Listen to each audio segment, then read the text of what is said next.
enough for the cobra not to move. So, in your opinion, only friction is important for the surface. Yes. So now let's have some mind experiment. Just we have cobra. Yeah. Yeah. It's look from the back. And now just imagine that we turn it back. So it's vertical now. It's like this. So this is the cobra. Yeah. And we release this end. What will happen? So we have done surface on both ways. So there will be a recoil from the expelled state What's the onto the cobra. will be? So it's a stable position of the cobra. And what will happen? How will it move? Well, as the sticks dislodge in this way, or yeah. There will be force from recoil. Can you just imagine how can a wavefront look like? That is truly a complicated phenomenon, and I can't say. Okay, so maybe let's continue having our mind experiment. So in this case, it's like our paper, so it's look from above on our cover, and we release this end. Of course, for system, it's there no change. Go in this direction or in this direction, because gravity directed like this, so it doesn't affect. So in this case, it's obvious that some wavefront will go in this direction and some in this direction. Of course, yes, it does not happen in our case because yes, if the normal force from the surface, the second front doesn't appear. But if you change the surface, second front of the wavefront in this direction, it can appear. For example, you have okay, this is not part of the phenomenon as is described in problem statement, and indeed it might have a more complicated behavior when we get rid of the surface. When I talk about when we increase the statement of the problem, it isn't talk that surface should all be the same. So if we take, for example, the table and this law, these are absolutely different parameters of the cover of I say that if we build the cobra here, yes, and that it would dislodge in the same way as if we put it on the table. But why? Because the normal forces would be still the same. Let's go to the left and continue. So you agree that if you have cobra like this, it will go in two direction wavefront like this, yeah? You agree with it? Oh, okay, yeah. But yes, that is but now different. see, we have surface. It is easy to deformate like this couple, and it's cobra-rising. In my opinion, it's obvious that force with which these sticks will act the surface will be so small deformation. Of course, if this surface is susceptible to deformation, then it obviously would change the phenomenon. Yes. But we were not dealing with this because that is not part of our investigation. What we were investigating is the height of the cobra and the way it travels. But we are not encouraged to investigate surfaces that are susceptible to deformation. That would completely change. But the whole surface can have the small deformations would not affect the phenomenon rapidly. And how to understand the deformation are small? So which is the maximum deformation with which you consider it small? So what is the maximum volume of deformation? You can say that it's neglectable small. We were not investigating this, and really, it was not important. I can't stress this more because with the surfaces we put the cobras on, they were not susceptible to deformation, and really. Okay, so if the deformation was I disagree with you that the surface is not important, but now let's discuss the boundary conditions, for example, for length and the shape of the sticks. So we have the sticks like it, and so it has some length, and you say that not with all lengths zone can be observed. So what are the boundary conditions? What are the conditions in which these cobra making the sticks can rise. Okay, there is some breaking threshold for these. So one limit is breaking. Yes. I agree with it. And the other limit is that there need to be stored enough energy, so when it is released, it is able to rise. So the cobras are there is a limit imposed by gravity. So that yes, so maybe that in deformation is when it's deformated, it should have more energy than in just rising position. Yeah. So the potential energy should be the potential energy must be enough to rise the cobra. So it is some maximum value or no? Will this give maximum value or minimum? So we have gravity and breaking. Which of them will be maximum for the length? Which will be minimum? Wait. Let me think it through. Well, the diagram in which the cobra will exist will look. Yes, I agree. Something like this. And so what the question is, which of these limits is maximum? So is gravity minimize the length, or it's the breaking limit can minimize the length? What will minimize it? Okay, so we do with breaking. Which line is for gravity and which is for breaking? This one will be for gravity, and the other one's for breaking. So what minimizes the length? What minimize? So when we minimize, we have a question like this. Yeah. Okay. Sorry to interrupt you there. There's no more time for any additional response. Would you please go on? Summarize the discussion.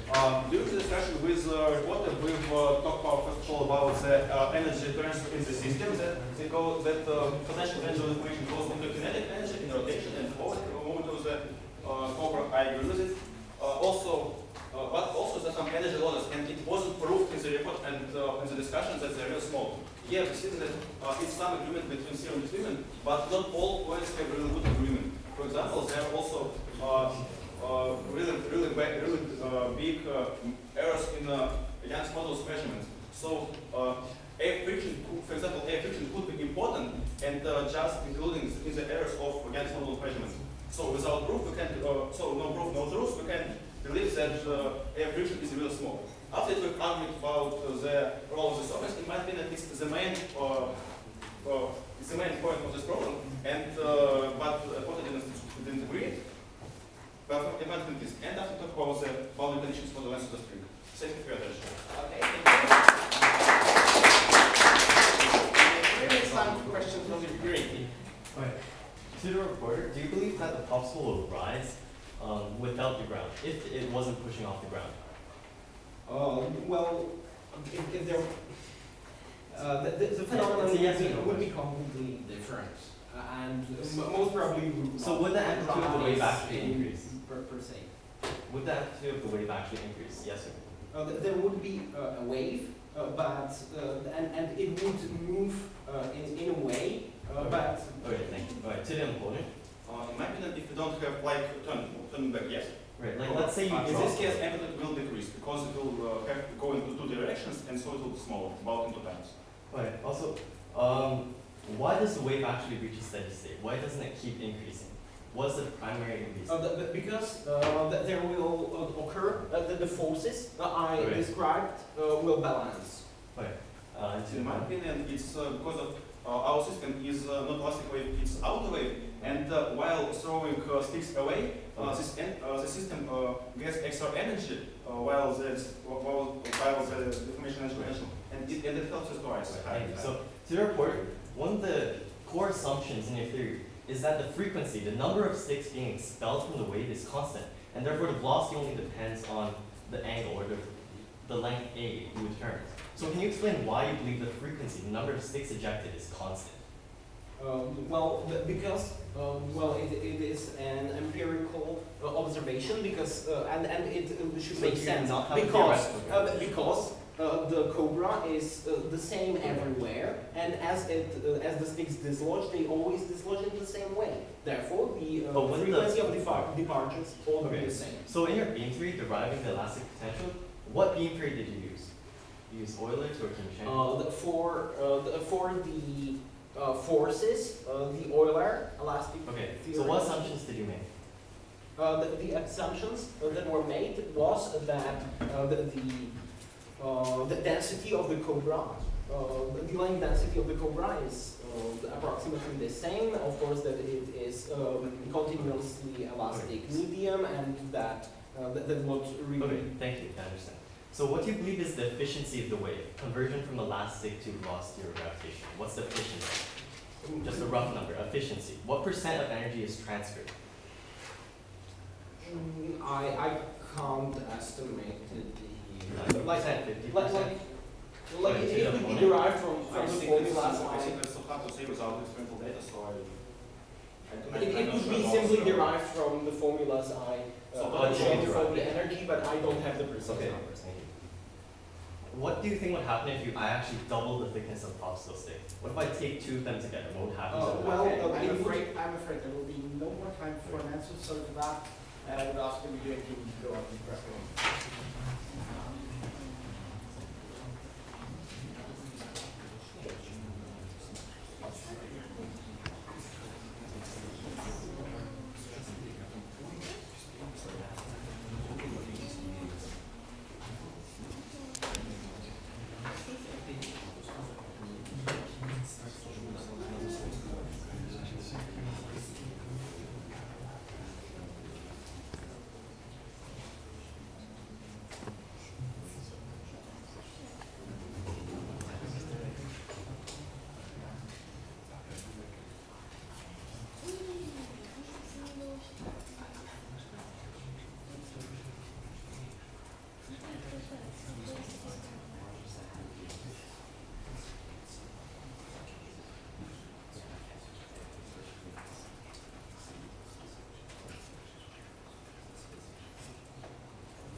Okay, please stop reading. So my name is Jason Chow from Canada, and today I'll be reviewing popsicle stick reaction. So the problem statement goes as follows, and there are several tasks that I believe need to be addressed within this problem. The first is to construct a well-controlled experiment to vary well parameters. It's necessary to be very precise in measuring the amplitude and also velocity of the wave. It's important to analyze the energy transfer or wave efficiency, as well as to construct a theoretical model that actually predicts the amplitude and velocity of the wave. And finally, the reporter should be able to experimentally verify the theory by varying the angle, material, and also the stick geometry. So for summary of the report, they began with a theoretical analysis. They started with a qualitative explanation of the wave formation, followed by using beam theory, using Euler-Bernoulli to account for the energy transfer, and also they found the amplitude. They predicted the amplitude as well as the velocity. For their experimental confirmation, they used beam theory to account for the energy transfer. They also made several velocity and amplitude measurements.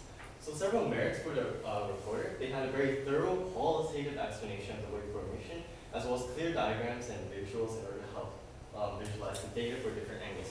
However, I believe the theoretical model was very limited, as well as understanding of the phenomenon itself, as well, especially the importance of the normal force. They didn't state their assumptions of beam theory, and they didn't account for any anticipated forces, which are actually very significant in this phenomenon, as friction is what holds the wave together, and shearing forces are actually very significant. And there was very limited own contributions. So the later half of the presentation, literature was primarily used in making their theoretical. And also, there's very strong lack of experimental control. We don't know how they measure amplitude. We don't know how they measure parallax, and this is actually very significant for this problem. Now for the opponent, there were effective general observations of the different sections into the theory. There were good analysis into theoretical strengths and weaknesses, especially the dissipated forces, and also the experimental strengths and weaknesses. So for the opponent, they rightly brought up the efficiency of energy transfer and consideration of dissipated forces, though I would have liked to see at least an order of magnitude on what the efficiency actually is. There was efficient discussion of a qualitative explanation to bring up misconceptions. However, there's a lack of focus on a clarification of the theoretical model, as well as a system of the force balance, exactly how they were able to calculate everything, as well as a lack of discussion of the experimental setup, which I believe is very significant for this problem. Now, I'll just go into the discussion between the opponent and reporter. The first point was the efficiency and also dissipated forces. The opponent stated that there are non-negligible energy losses due to dissipated forces, while the reporter's response is that it is valid to assume that energy losses are small. However, and I agree with the opponent that energy losses, dissipated forces, are not negligible and they should be quantified by carrying out an empirical fit for the efficiency of the energy transfer. But the second point is that the deformation of the surface is not negligible, while the reporter states that the role of the surface is irrelevant. I disagree with both the opponent and the reporter. The normal force is actually incredibly significant for the formation of the weight. Without pressing on the ground, the covert weight wouldn't actually be lifted off the ground. And let's say if we were to drop the weight and release it, we'd have the same phenomenon as if we released the one stick where the particles would go directly off the ground. And in fact, in the very end of the chain, we observed that the weight would actually rotate in the very end section. This is incredibly significant in understanding this phenomenon. And finally, the opponent raised that there are breaking limits to graduation on distinct plastic deformations, and the reporter agreed to the point. And I believe this case is actually correct, and breaking limits do exist to observe the phenomenon. So for general assumptions, I believe the assumptions on beam theory should clearly be stated. The efficiency due to energy losses and dissipated forces should definitely be quantified in this experiment. And finally, the experimental procedure should be further investigated. There has to be analysis on parallax and measurement technique on amplitude and velocity. Thank you. Thank you. Time for concluding remarks by the I would like to firstly thank the opponent and the reviewer for their remarks. So I would like to just end this thing we started in the discussion, and that is when we have diagram for the sticks, where here is the length of the sticks and here is the width of the stick, then the breaking threshold is here, and here is the limit set by gravity. Then it was said in the review that the energy losses in the systems are not significant. We disagree with this because we are dealing with small, relatively small velocities, and therefore the energy losses are not that significant. Also for the review, they stated that we said the ground is irrelevant for the phenomenon, but that is not true. I stated that indeed the force from the ground is important because from the force analysis we get two equations, in one of which indeed there is the reaction force which balances out in this component, and then we get the height from the other one because there is elasticity that affects the height. Finally, there was pointed the lack of own contribution, which we disagree strongly with, because the theory through forces was developed indeed by us, and with this I would like to thank you. Thank you. It's 5 minutes time to the questions. If you don't mind, I'd like to go ahead. To the report, could you please bring up the force diagram on page number 20, slide number 29 again.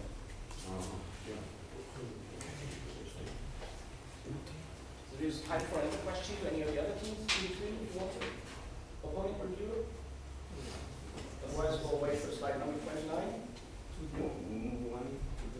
Okay, so we have a question for the opponent while waiting for slide number 29. Yes? The opponent, so you said about this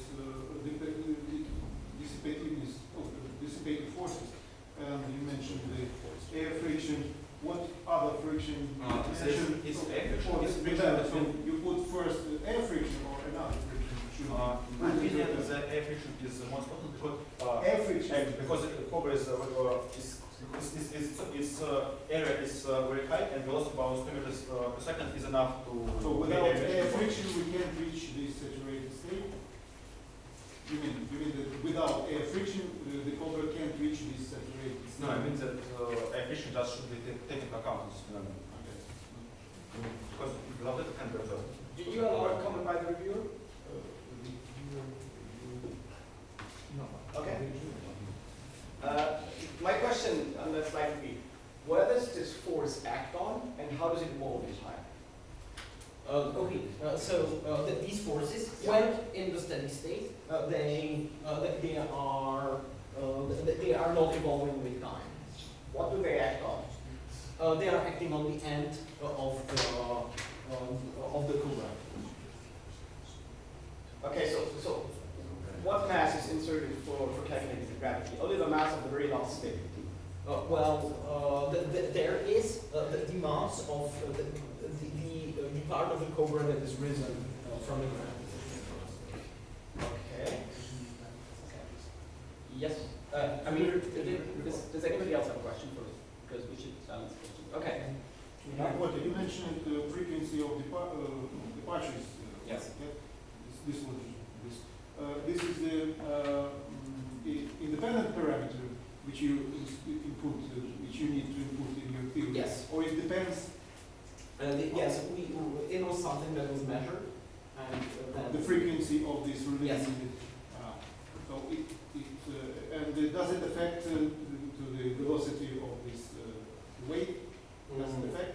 yes, it has. Okay. Well, the velocity of the wave propagating through, no, it has no effect on that. No.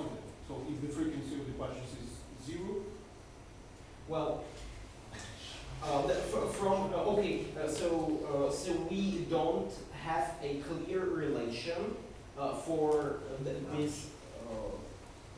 For the velocity of the wave as it propagates with the. according to your picture of the forces. And it is related to the expression psi with the cosine of theta, but this. Okay, so sorry to interrupt you. We shouldn't need a second of precise relation. Okay. Question for the reviewer, if there's no other questions? Okay. You claimed that the efficiency of the wave should have been investigated, right? And you, in the review's presentation, you also mentioned that you would have liked to have a number for that.